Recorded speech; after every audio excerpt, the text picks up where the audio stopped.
Clint Eastwood was born Clinton Eastwood Jr. on May 31, 1930, in San Francisco, California, during the harsh years of the Great Depression.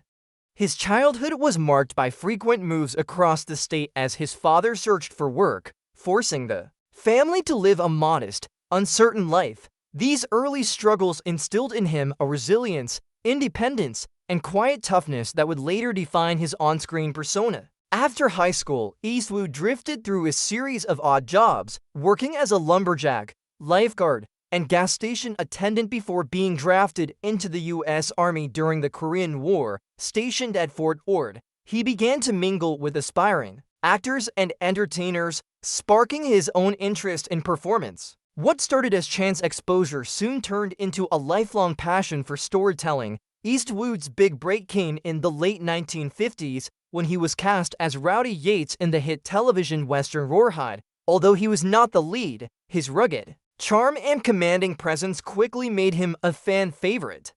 But it was his leap to the big screen in Sergio Leone's groundbreaking Dollars trilogy that made him a household name. Playing the enigmatic man with no name in A Fistful of Dollars 1964, For a Few Dollars More 1965, and The Good, the Bad, and the Ugly 1966, Eastwood reinvented the Western anti-hero. Stoic, dangerous, and morally ambiguous, his performances set a new standard for the genre and catapulted him into international stardom. By the early 1970s, Eastwood was ready to redefine himself once again. This time, he traded the poncho and revolver for a badge in the gritty Dirty Harry series. As Inspector Harry Callahan, he portrayed a no-nonsense San Francisco cop who lived by his own rules in a world of crime and chaos. The role was both celebrated and controversial, sparking debates about justice, morality, and law enforcement. With iconic lines like, "Go ahead, make my day," Eastwood became a cultural symbol of rugged masculinity, feared and admired in equal measure. But Eastwood wasn't content to remain only in front of the camera.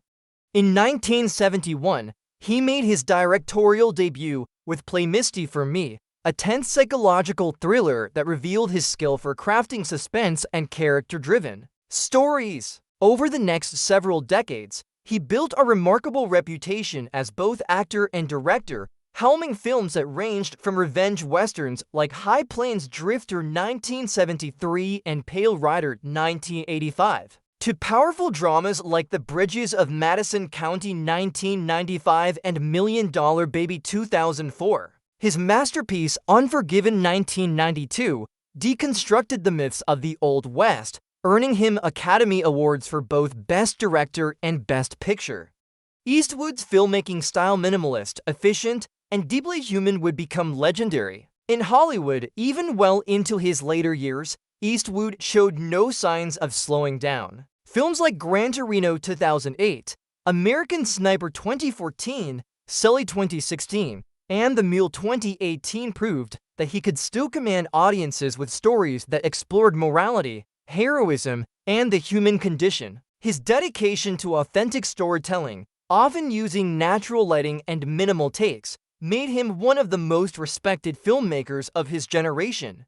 Beyond Hollywood, Eastwood even dabbled in politics, serving as mayor of Carmel by the Sea from 1986 to 1988, and though often associated with conservative ideals, his personal philosophy has long leaned toward individualism and libertarian values. Behind the camera, Eastwood's personal life was as complicated as his characters. In 1953, he married Maggie Johnson, who stood by him through his early struggles, but their marriage was tested by his numerous affairs.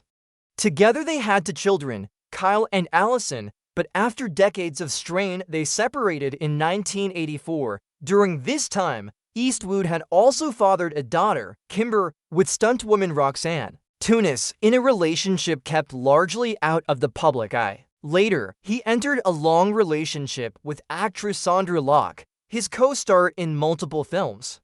Their 14-year partnership ended bitterly in lawsuits and memoirs, tarnishing his image of stoic privacy. Other affairs produced more children, including Scott and Catherine with flight attendant Jocelyn Reeves, both of whom would later enter the entertainment industry. His relationship with actress Frances Fisher brought him another daughter, Francesca, and in 1996, Eastwood married Dina Ruiz, a television anchor 35 years his junior, with whom he had his youngest daughter, Morgan. That marriage ended in divorce. In 2014, leaving behind a complex family tree that reflected Eastwood's restless personal life. Through all the triumphs and controversies, Eastwood's career has been defined by strength, vision, and endurance. Yet there remains one chapter he refuses to revisit: a film from 1970 called To Mules for Sister Sarah, in which he starred alongside Shirley MacLaine. On paper, the movie seemed like a perfect fit. Directed by Don Siegel, who would later become one of Eastwood's most trusted collaborators, it told the story of a mercenary who aids a mysterious nun during Mexico's French intervention. The role combined Eastwood's rugged gunslinger image with a quirky twist of comedy and deception, but from the start, Eastwood felt uneasy.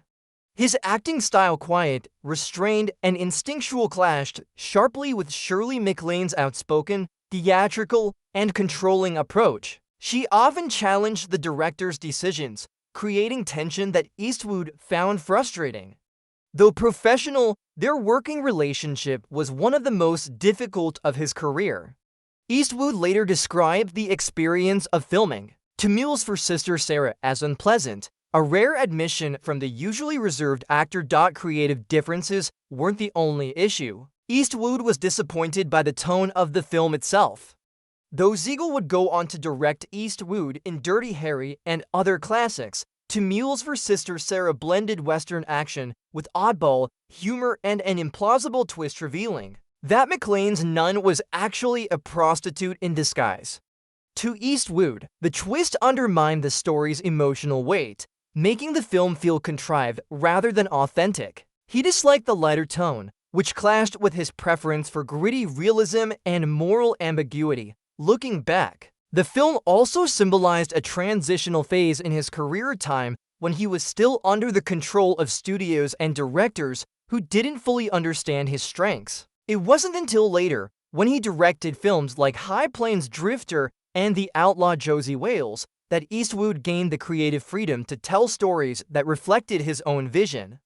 To rewatch To Mules for Sister Sarah would be, for him, a reminder of artistic compromises and frustrations he'd rather forget. Over the decades, Eastwood has rarely mentioned the film, and when he does, his comments are noticeably restrained. Unlike his other westerns, which he often revisits with pride, To Mules for Sister Sarah is conspicuously absent from retrospectives, interviews, and director's commentaries. His silence suggests that the film represents not just a disappointing experience, but an unresolved discomfort, something better left buried in the past. For a man whose career has been built on confidence, independence, and uncompromising artistry, that one film stands as a blemish in an otherwise legendary career. And perhaps that's why, even now, Clint Eastwood still refuses to watch it.